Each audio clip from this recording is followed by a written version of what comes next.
Eh bien voilà, c'est la dernière vidéo de cette 11e année de Web Télévision en compagnie évidemment de Claude Mambré. Bonsoir Claude. Bonsoir Daniel. Et quand je dis que c'est la dernière vidéo, ça veut dire que pour Benjamin, que je remercie, Benjamin Badan qui était à la caméra, ça veut dire que ça y est, une fois qu'on a fini votre interview... C'est la quille. C'est la quille, exactement. Et alors, les chiffres, en gros. On ferme ce soir le 33e salon. 33e salon, ça commence à compter. Oui. Sur un score un peu supérieur à l'année dernière, 89 000 tout à l'heure. On va arriver un peu plus que 89 000. Je vous rappelle qu'année dernière, c'était un poil de moins. Mais ce qu'il est très important de dire, et je le répète abondamment, année après année, ce n'est pas le nombre de personnes qui rentrent au salon qui est important. Ce qui est important, c'est la satisfaction de celles et ceux qui y sont présents. Que ce soit les exposants, bien évidemment, qui vendent des livres, et surtout que ce soit les auteurs qui présentent leurs livres, et bien évidemment les visiteurs qui viennent découvrir ces auteurs et qui viennent les acheter. A priori, les gens ont le sourire aux lèvres en ce qui concerne les visiteurs.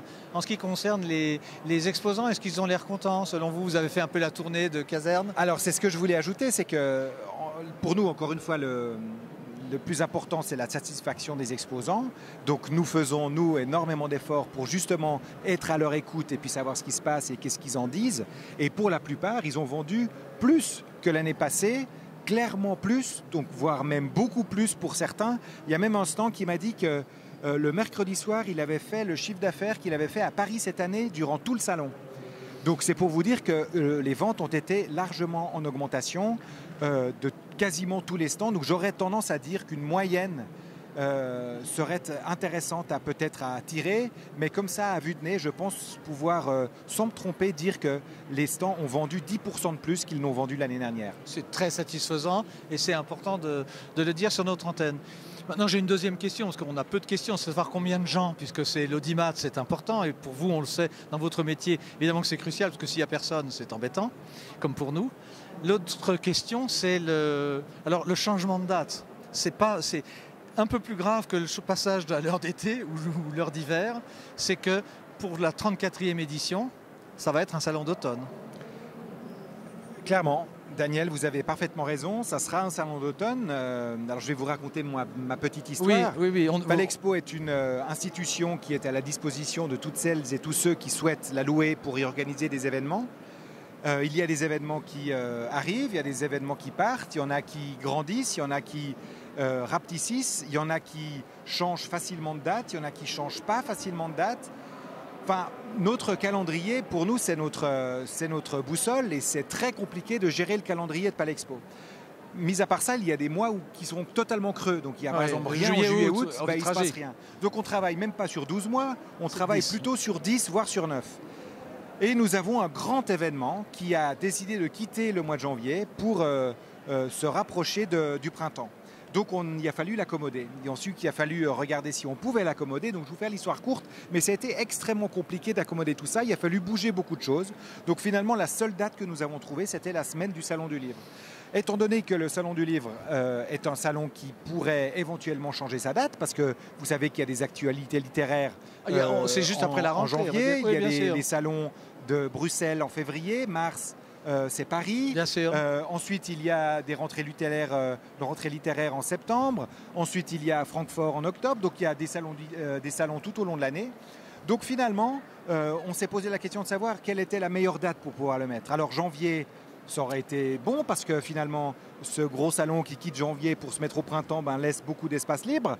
Mais quand on a posé la question, Daniel, autour de nous, aux éditeurs, aux diffuseurs, aux partenaires, aux collectivités publiques, aux écoles, est-ce que janvier est un bon mois? Tout le monde a dit non, janvier n'est pas un mois qui convient, donc on ne pouvait pas y aller. Février et mars, vous savez qu'on a l'automobile. Avril, on le quitte, on n'allait pas y retourner. Mai, juin, ça commence à se rapprocher de l'été, c'est pas bon. Juillet, août, on a compris qu'on ne fait pas un salon. Septembre, il y a déjà Morges qui fonctionne très bien, on n'allait pas se mettre en frontal avec eux.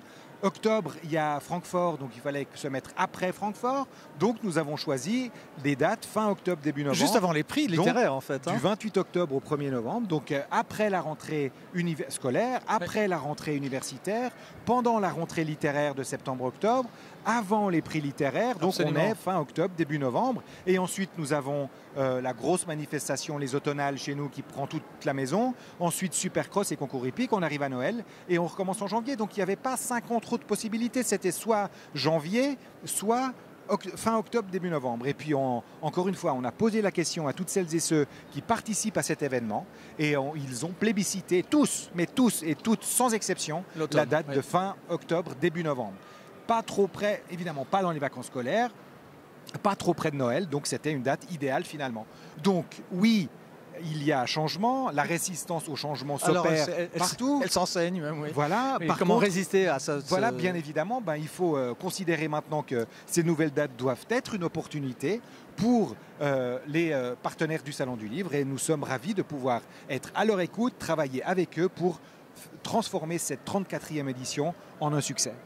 Et comme le dit le poète latin, on ne peut pas plaire à tout le monde. Si les déçus sont déçus, ma foi, on les laisse avec leur déception et puis on verra bien qu'en fait, je pense, comme souvent, que cette manifestation sera à la hauteur de celle qu'on est en train de vivre aujourd'hui, non ? Le monde évolue, le monde change, il faut savoir s'adapter. Souvenez-vous, le Salon du Livre auparavant s'appelait Salon du Livre et de la Presse. Oui. La presse disparaît, on se pose la question de savoir pourquoi. Mais à la lecture de certains quotidiens ou de certains hebdomadaires, on commence à comprendre pourquoi ils disparaissent.